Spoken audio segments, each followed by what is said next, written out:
Hey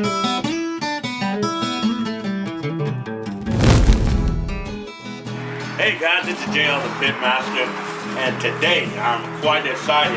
Hey, my friend, I got a friend over here with me here, and I got Horace. Horace, tell him where you're from. I'm from Rockford, Illinois. Horace is from Rockford, Illinois, and he is participating in that class here today, as we're going to be doing a whole hog one. Now watch this.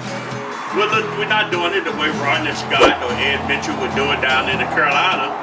We're going to smoke this whole entire hog. But today, you're going to see us do all of the preparation for it.